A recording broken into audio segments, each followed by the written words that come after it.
Nitish is a person जिन्होंने India alliance को stand किया और अब जो परसेप्शन बन रहा है, उसमें क्या आपको लग रहा है इंडिया अलायंस खत्म हो जाएगा या बचेगा? क्योंकि इस समय 4 ऐसे लोग हैं इसी इंडिया अलायंस के जो ईडी के रडार पे हैं। इनफैक्ट लालू को तो शनिवार को नोटिस भी दिया गया है। हेमंत है, केजरीवाल पहले से ही जेल जाने की लाइन में है। इन लोगों का क्या होगा? अलायंस के भविष्य की अगर हम बात करें तो जी। इंडी अलायंस नाम की चीज बनी ही नहीं थी।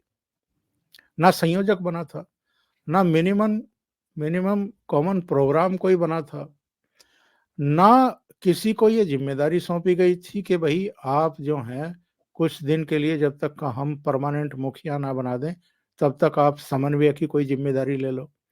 पटना तक नीतीश बाबू सबसे समन्वय कर रहे थे।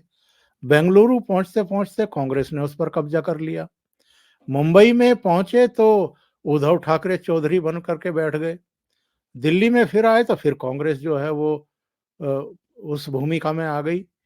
तो ये एक बहुत ही गड्डमड्ड स्थिति थी इस पूरे संगठन में, और इसने आकार लिया ही नहीं और बनने से पहले ही बिखर गया।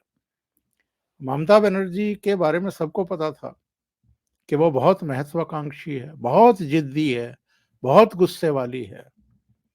मुंबई में जब ये इकट्ठा हुए थे तो राहुल गांधी ने एक अलग से प्रेस कॉन्फ्रेंस कर दी थी। हिंडनबर्ग जी। की रिपोर्ट के हवाले से कोई विदेशी अखबार ने कुछ छाप दिया गौतम अडानी को लेकर के। अब वो मीडिया को बुला करके अपना शुरू हो गए। बगल में उनके जयराम रमेश बैठे हुए थे।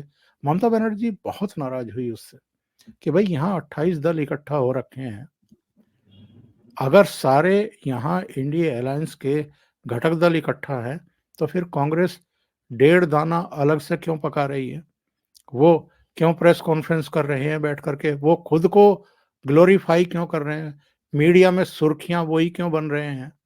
सारे इलेक्ट्रॉनिक मीडिया में उसी की जो है लाइव प्रेस कॉन्फ्रेंस क्यों चल रही है? हम यहाँ बाहर झोंकने आए हैं क्या? फिर जब गठबंधन की बात आई, सीटों की बात आई, तो उन्होंने दो टूक कह दिया कि भाई जिसकी जितनी हैसियत है वो उतनी सीटों का दावा करे। पश्चिम बंगाल में हमारा और भारतीय जनता पार्टी का मुकाबला है, तो यहाँ पर आप 2 सीटें जीते थे, उन 2 सीटों पर अपने कैंडिडेट खड़े कर लो, यही तुम्हारी हैसियत है। नहीं मान करके दी वो। जब संयोजक के रूप में नीतीश कुमार का नाम आया तो उसका भी विरोध कर दिया।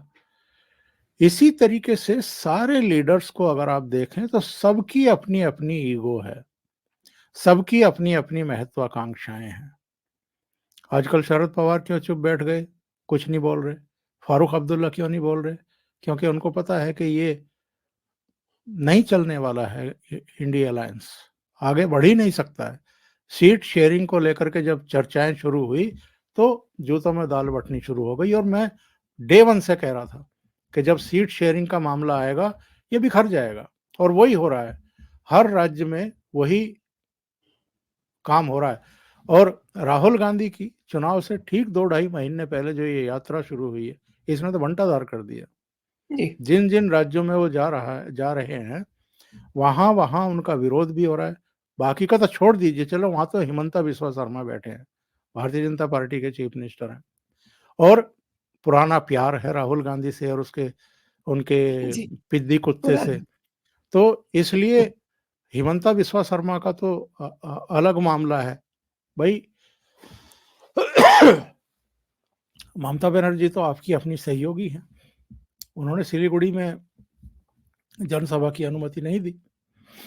तो ये शो करता है कि किसी को इस तरह की हरकत पसंद नहीं है कि चुनाव से ठीक पहले आप उनके राज्यों में जाकर के अपना जनाधार बढ़ाना शुरू कर दें और एक कसीदगी का माहौल पैदा करें। पता नहीं किसने सलाह दी है।